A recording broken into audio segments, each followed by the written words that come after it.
सकते हैं कि वो रूह को हमारे किसको दे रहे हैं, जहन्नम के फरिश्तों को ले जाने के लिए दे रहे हैं या जन्नत के फरिश्तों को ले जाने के लिए दे रहे हैं। या तसव्वुर करो मेरे भाइयों, जबकि आपके आंख से खुली हुई देख सकते हैं लेकिन आप कुछ कर नहीं सकते। तो आपके अंदर भी जरूरत है, आप अभी नौजवान में हैं, आपके शरीरों के अंदर खून है, तो आप आइए और दीन का काम कीजिए, अच्छा अमल कीजिए। और आप अपने आंखों से देखना चाहते हैं कि हमारे रूह को जन्नत के फरिश्तों को मिले, हमारे रूह को जन्नत के फरिश्तों को मिले, तो तुम नेक काम करो, अच्छा अमल करो और अपने जुबान की भी हिफाजत करो ताकि तुम अच्छा अमल कर सको। तो मेरे भाई, आप सब अगर एक जगह में बैठ जाए तो शायद अच्छा होगा, इधर उधर ना रहते हुए एक ही जगह में आइए तो अच्छा होगा और मुझे भी बोलने में अच्छा लगेगा। तो मेरे भाई,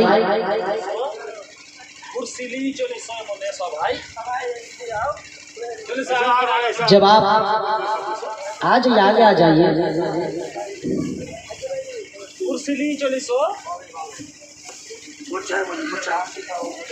और मैं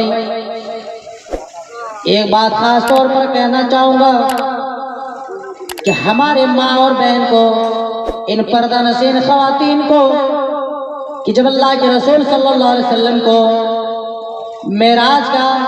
मेराज ले जाया गया है, जब अल्लाह के रसूल सल्लल्लाहु अलैहि वसल्लम मेराज करने के लिए जा रहे हैं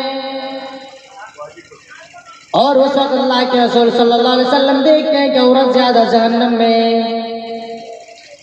और उसी बात को आकर के अल्लाह के रसूल सल्लल्लाहु अलैहि वसल्लम ने बताते हैं,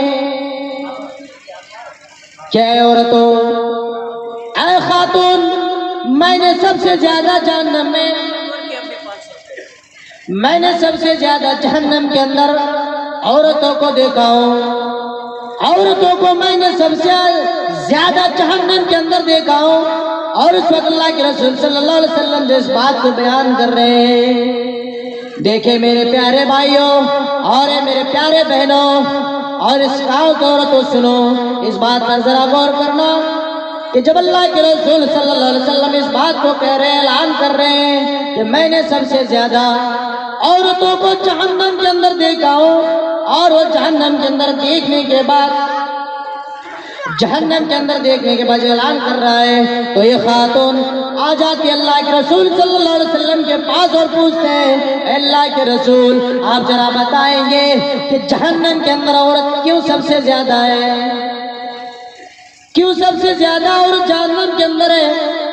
अल्लाह के रसूल सल्लल्लाहु अलैहि वसल्लम फरमाते हैं, ऐ खातून, तुम सबसे ज्यादा नफरमानी करते हो, अपने शौहर की नफरमानी भी करते हो, और सारे ऐसे काम है, बहुत सारे काम है जो अपने आप को वो नफरमानी में शामिल कर देते हो, तुम उन बातों को मानने के लिए तैयार नहीं हो। इसीलिए कहते हैं, खातून, तुम सबसे ज्यादा सदका करो, ऐ खातून, तुम सबसे ज्यादा दानो खैरात करो, हो सके अल्लाह तुम्हें इन दानो खैरात की वजह से जहन्नम के आग से बचा ले।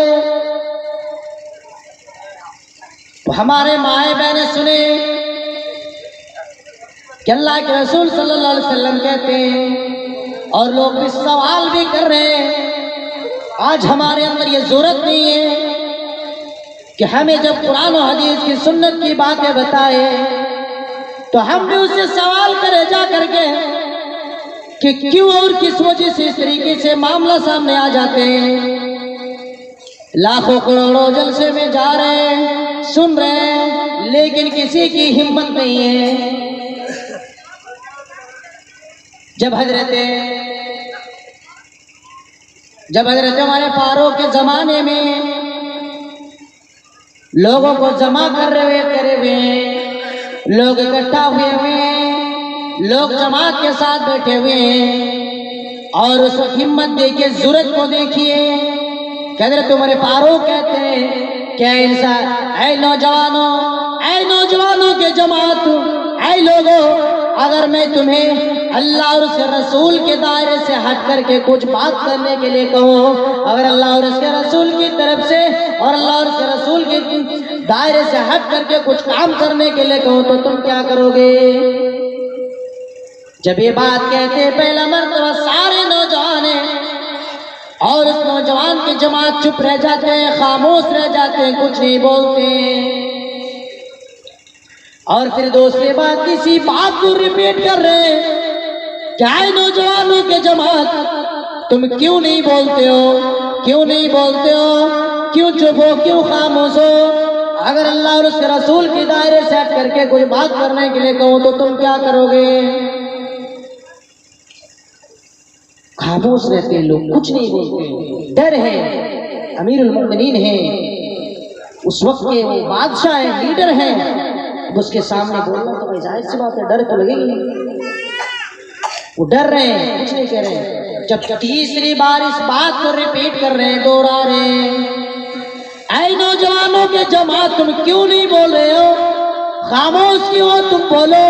एक नौजवान खड़े हो जाते हैं और नौजवान खड़े होने के बाद फौरन फरमाते हैं, ऐ हमारे फारूक, अगर आप ऐ सरदार, ऐ अमीरुल मोमिनीन, अगर अल्लाह और उसके रसूल के दायरे से हट करके कुछ बात कहेंगे तो हम लोग मानने की बात तो दूर की बात है, आपके तलवार छीन करके आपकी गर्दन को उड़ा देंगे।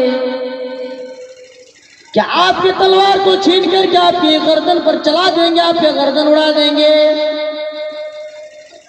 तो सोचने वाली बात है मेरे भाई।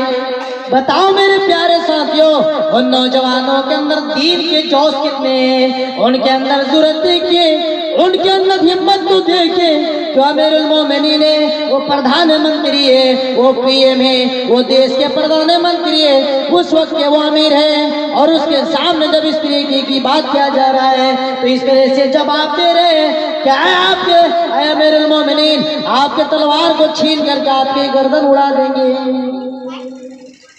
आज अगर हमारे नौजवान के सामने कुछ बातें कह दिया जाए और वो बात कह देने के बाद अगर उसे कहा जाए कि तुम्हें अल्लाह और उसके रसूल की दायरे से कुछ करना है, हट करके इस बात को मानना है, तो फौरन राजी हो जाते हैं। कैसा ईमान है यार?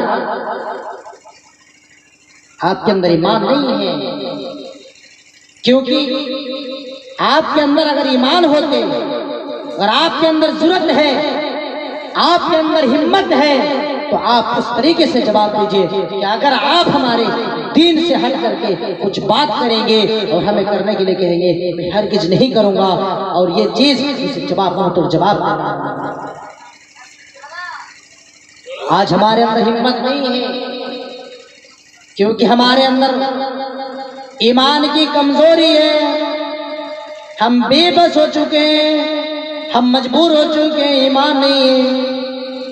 तो ईमान को ताज़ा करने के लिए कौन सा अमल करना चाहिए? ईमान को किस तरीके से ताज़ा करोगे? क्या मेरे भाइयों, आज फेसबुक और इंटरनेट के ज़माना है, आप अपने दिल को गाना और तरह तरह की वीडियोस को देखते और दिल को सुकून हासिल कराते। अल्लाह के रसूल सल्लल्लाहु अलैहि वसल्लम फरमाते, जिन्होंने अपने कानों में गाना को सुना, बजने को सुना, ढोलक को सुना, और सुनने के बाद अपने दिल को मुतमईन किया है, दिल को सुकून हासिल किया है, अल्लाह की कसम उनके दिल अंदर से मुर्दा हो चुका है, वो मर चुका है, वो मर चुका है, वो मुर्दा हो चुका है मेरे भाई। उनके दिल जिंदा नहीं है, उनके अंदर ईमान नहीं है। आज हमारे नौजवानों, तुम्हें कोई खौफ नहीं है, रात 2 बजे, 2:30 बजे, 12 बजे तक के तुमने यूट्यूब के अंदर, फेसबुक में लगे रहते हो, क्या तुम्हें खौफ नहीं है? और वो अंधेरे की गुनाह को तो बहुत क्या समझते हो मेरे भाई? छोटा गुनाह नहीं है। जो तन्हाई की गुनाह है, ये बहुत बड़ा गुनाह है, ये बहुत बड़ा गुनाह है। आप जो तन्हाई में और अकेलापन में जो गुनाह कर रहे हैं, ये गुनाह आपके लिए कोई छोटी गुनाह नहीं है।